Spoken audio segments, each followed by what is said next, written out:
obviously this whole Rashee Rice thing is going to evolve. We don't know what's going to happen with it. What if there's going to be suspension looming? There's a lot of uncertainty there and around this whole situation, how the league's going to be kind of looking at it. And Adam Schefter reported this week that officials from the league office are keeping a close eye on the entire Rashee Rice situation. And obviously, with it being the Chiefs, you're going to have a lot of pressure from other NFL teams saying, hey, you need to punish these guys. You need to punish these guys. I don't know what's going to happen with it.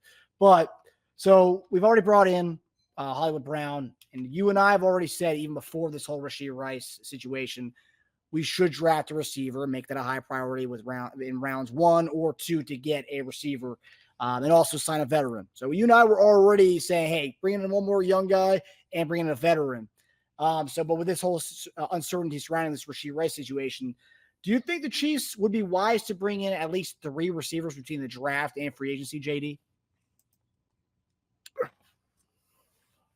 Okay, 3 receivers. I wouldn't mind it. I wouldn't mind it at all. I think maybe 2, it would be enough for us. I don't know. We need to go get that 3rd guy. We got Hollywood Brown here. Okay. And if we go get another free agent guy, I think it'd be good. And then go in the draft, get a first rounder, somebody who can take the top off the defense, can do all the things. There's some really talented wide receivers out there in the draft. If we get a free agent guy and another young guy, I think it's going to be, to me, I think it'll be enough, because we still got Travis Kelce here, right? We got weapons. We got weapons around here. Some guys in limbo. Obviously, we don't know how Tony is going to work out in this whole situation.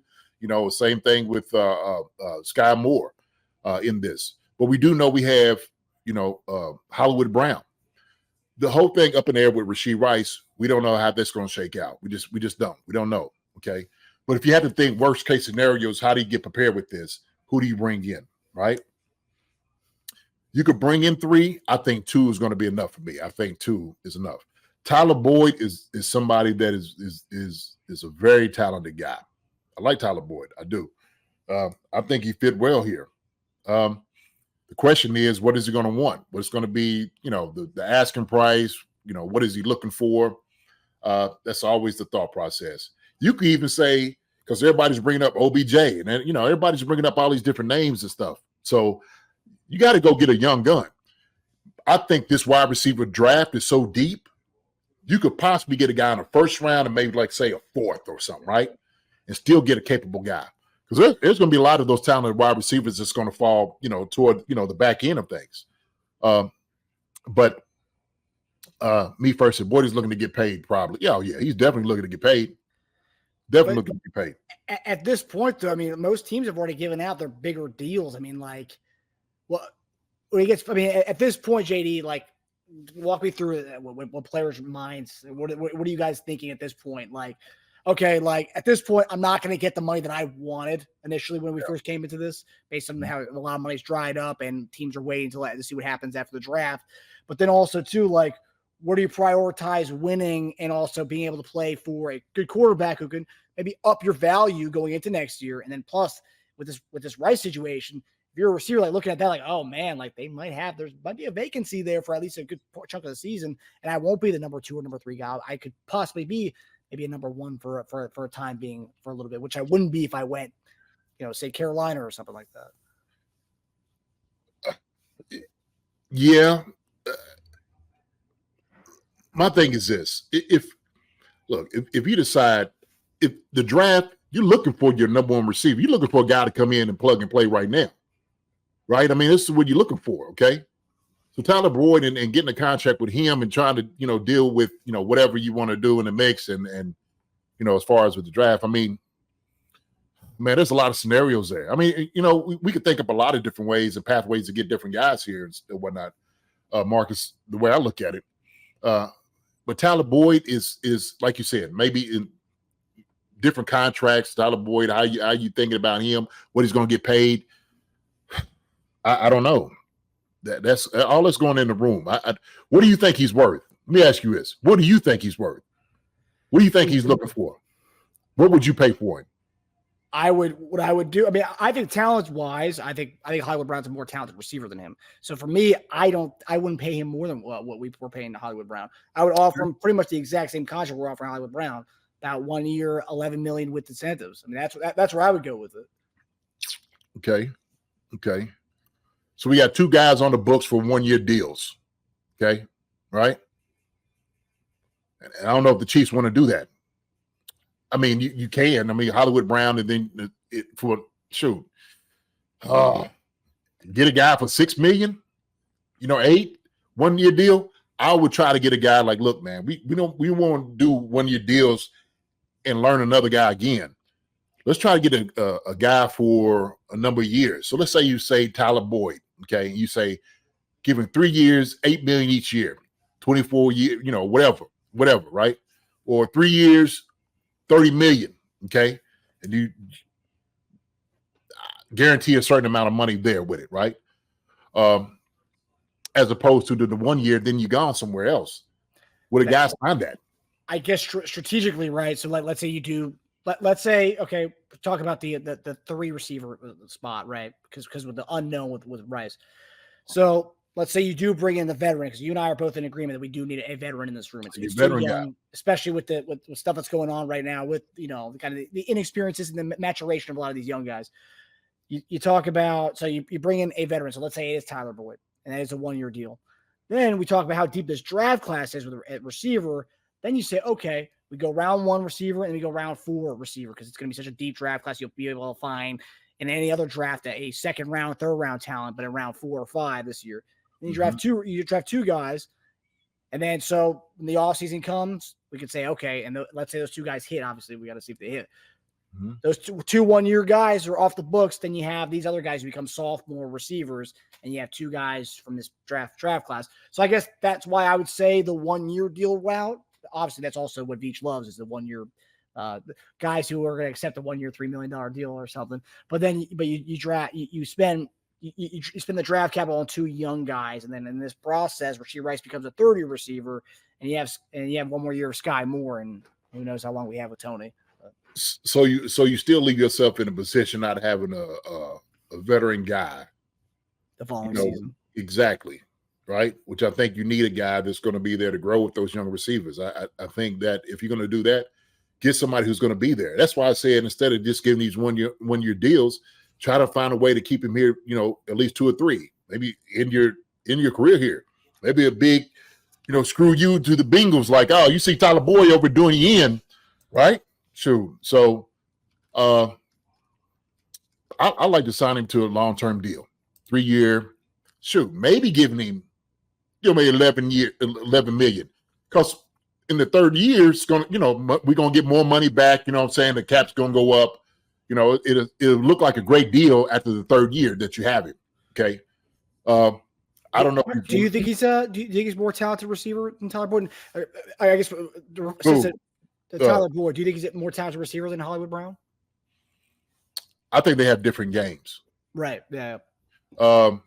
Tyler Boyd has done some things that always piques my eye. I was like, oh, shoot, it's Tyler Boyd. He's a hell of a receiver. I think he's a hell of a 2 receiver.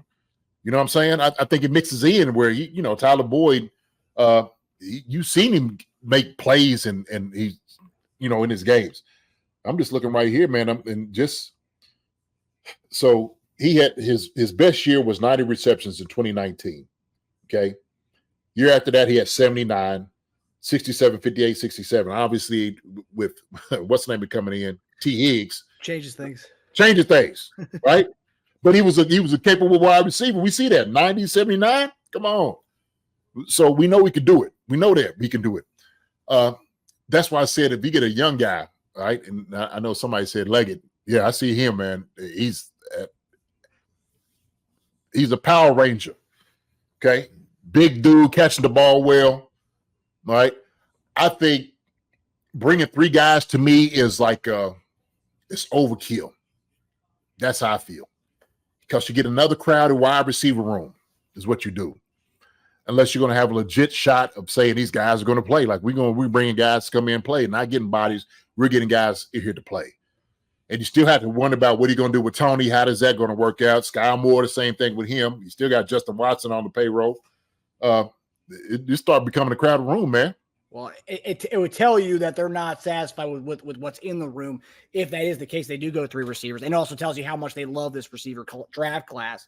If that is the if that does happen. Well, I tell you, shoot, if that was the case, man, they would have got rid of Tony if they weren't okay with it, right? Yeah. I mean, why keep him? Why keep him in limbo if you're not okay with it? You know what I'm saying? You should have been chopping him around to see what you could have got out of him, or keep him moving. Yeah. So I think there might be some hope there. Go ahead. Rick Henderson puts, this is very similar to the draft where we took Nicole Hardman. The parallels there are extremely similar. Tyreek Hill, the whole thing comes out with him, allegedly beating his kid at the time, or whatever that the story was that became false. But yeah, and then we didn't know, that came out like the night of the draft, and we didn't know what we were doing. Then we ended up taking Hardman in the second round of that draft. It's like, okay, could this be the guy to fill in for Tyreek Hill or replace Tyreek Hill?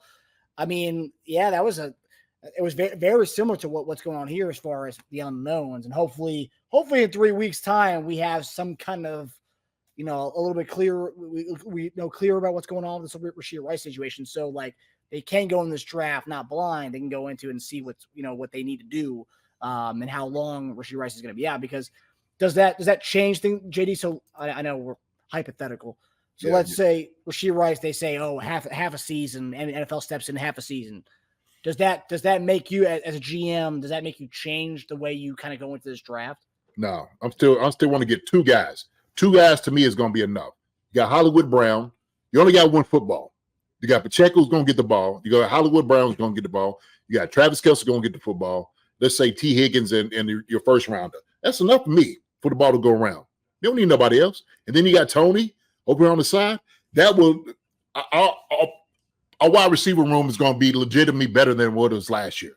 Okay, past 2 years, to be honest with you, if you get 2 guys in here, right? I mean, seriously. Okay, and the whole cliffhanger with Rashee Rice not knowing where he's going to be. Rick Henderson said 3 years, $11 million in a year with incentives like no high speed racing off freeways. Come on, Rick. No, Rick. Yeah, that's funny. Yeah, you better put some stuff in the contract. But I do think you give him something. You give him something that will try to keep him here. I don't know what that's going to be, but I do like his veteran presence. I think he's a guy that is very capable of still catching 70, 80 balls this year. Rashee Rice was a godsend to us. We didn't know we was going to get out of this guy. We knew he's good, okay, but we didn't know he was going to become our number 1, right? So let's just say that we have a guy that we draft this year, Marcus, right, in the first round. And he becomes our proverbial Rashee Rice, who he was last year for us, okay?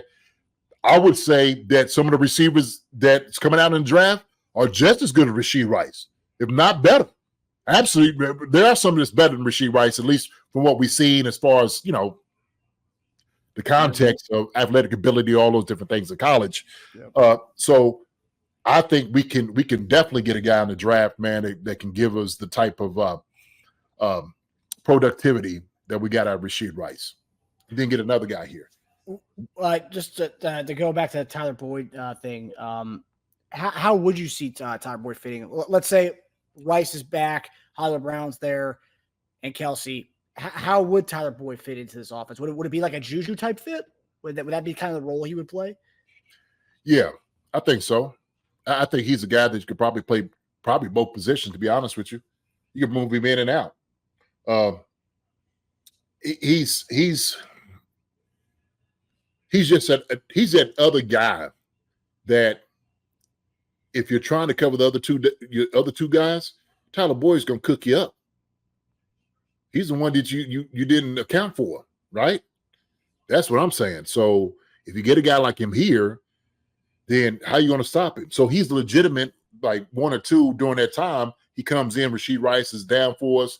He comes in, Hollywood Brown, Tyler Boyd, you solid. You solid the wide receiver position. And did you get your first round draft pick or second, however you want to do it? You got a good receiving core there, man. So that's why the Hollywood Brown signing was so vital for us to get him while we got him. Okay. We didn't know how, obviously with these things right now and how it is, we didn't know it was going to be such a good idea than what it was. We knew we was gonna get somebody. We need to get somebody anyway. But yeah, I think it was a good signing for us, man. So we legitimately had to go ahead, man, and shake this whole thing out to see where Tyler Boyd is. People done said OBJ, was another guy.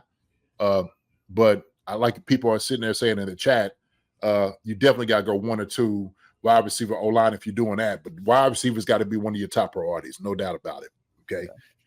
Does it change now on saying, well, now we definitely got to take a wide receiver in the first round as opposed to offensive tackle if we were thinking of that, right?